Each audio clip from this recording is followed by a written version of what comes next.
questions, very easy. I'm going to have both of you. We'll go ladies first. Okay. If you could, just say and spell your first and last name for me. Cindy Carlisle, Carlyle. Now, how have you spell Cindy? Just Cindy. perfect. And then Mr. Carlisle? Danny, Danny, Carlyle. Nice.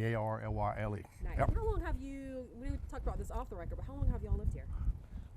We have lived here 35 years at this house. 35 here. Yeah, 30. This is my grandpa's farm, and we used to live in a mobile home down on the other road, and we built this house here we've been here in this area about 35 years. So quite a while. Yes, a long time. So let's just start. This morning, many of us, all of us, got the notification on our phones from whatever news outlet about someone being shot and killed at Mar-A-Lago by Secret Service in a possible attempt to harm, we can't say for sure, but possibly President Trump. Just tell me initially, when you first heard and first got that notification, what was your initial reaction and response? That he had been shot. We were pulling in the yard when I read it, and I said, the guy has been shot. And so then I started reading everything about it, and then when we saw the cars, we're like, he must live down that road. Yeah, we didn't know. We didn't. He said he was a man missing from Cameron. We had no idea. A young man from. It was this close to home, and we went to church, and it was never meant to mention at church, and we came back, and then as we popped over the hill today, that's when we saw the cars and the TV cameras, and that's when we came in, and then we saw on TV that that's where the young man was from that had been shot in Florida. And you talked about earlier having a little bit of backstory on him being missing and how that was reported. If you could tell me a little bit more about that. You could tell About him missing? Yeah. Okay, so this morning when I got up, I just looked at Facebook for a little bit, and it said that a Cameron man had been reported missing. So I looked at him and I saw it said Cameron, but I didn't know where he was from. And so we kind of talked about that, and I said, I don't think I know him, but when we saw the last name, we thought, well, there are a lot of Martins that live around here, and maybe he was kin to some of them. So, like I said, we went to church, got out of church, and then when I came back, I saw that he had been shot. And I'm like, okay. And then when we saw everybody here, we thought, okay, it must be down this road right here. But we did not know him. No. And it all happened so quick. Yesterday, they said he left yesterday, going to Florida, assumingly that's where he was going then, and then we come back today, and it's just like a nightmare. We just, things like this don't happen close to home. So it's definitely a shock. And I'm glad you mentioned that, because I was going to be my next question. Hearing about this, none of us expected to be here in North Carolina, let alone right here in Moore County, let alone for you guys. I mean, we're posted up right alongside your home here. Yeah. I just hate it for the family. It's just tragic. It's just a tragic situation. Young man, lose his life over something that could have definitely been avoided. Definitely. So, and like I said, we're still in shock about it. It's new to us too. So we still don't know what's going on other than what we've heard this afternoon.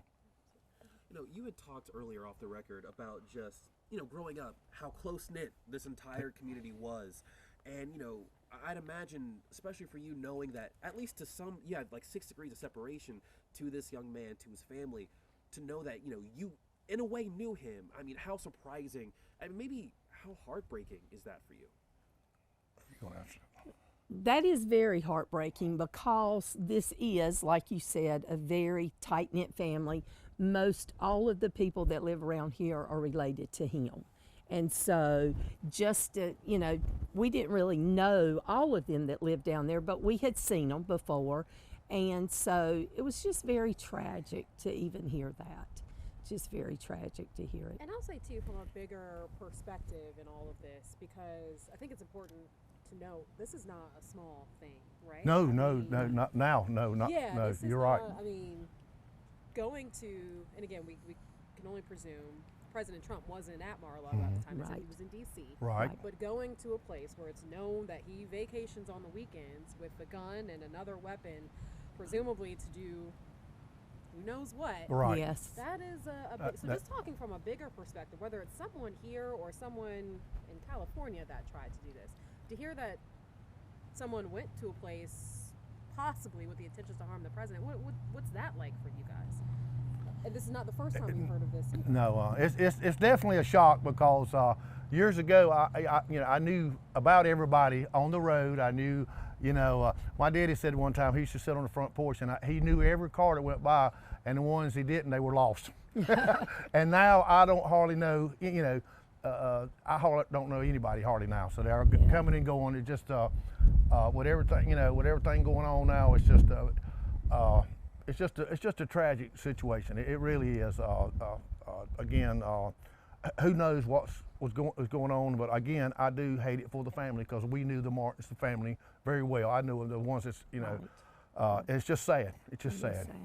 And the younger ones now, you just don't know what's going through their minds. You really don't. That's sad. That's really sad.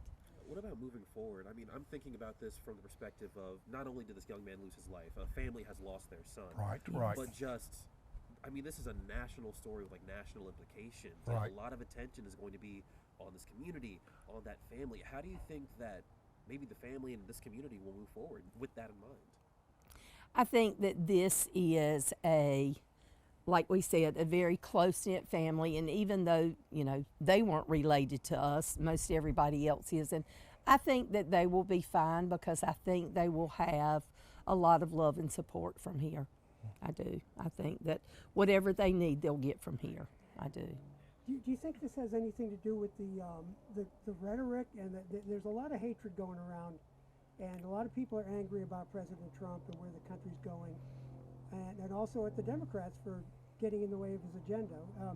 How does that play into this, that people would maybe choose a violent way instead of talking things out?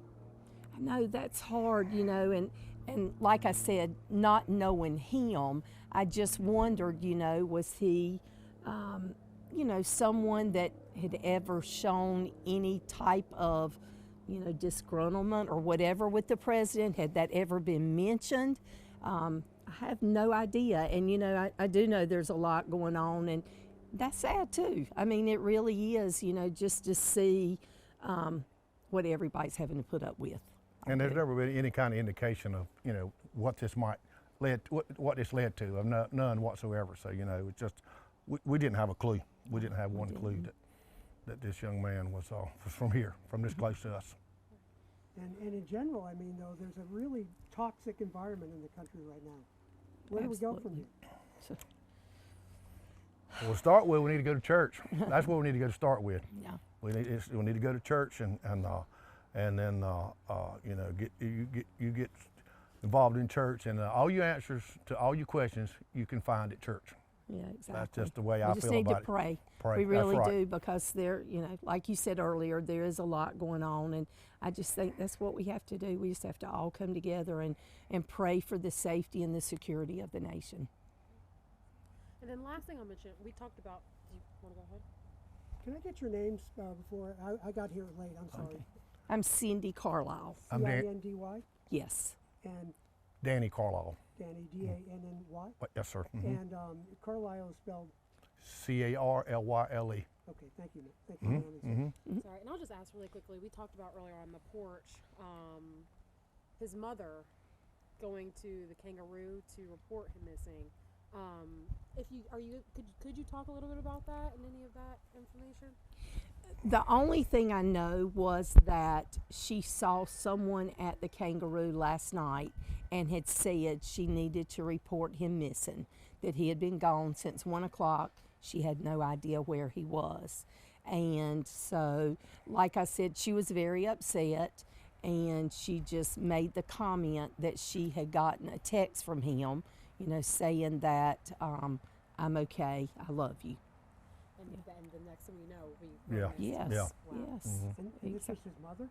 This was his mother. You saw her at the kangaroo? No, a friend of ours saw her at Kangaroo and Bass.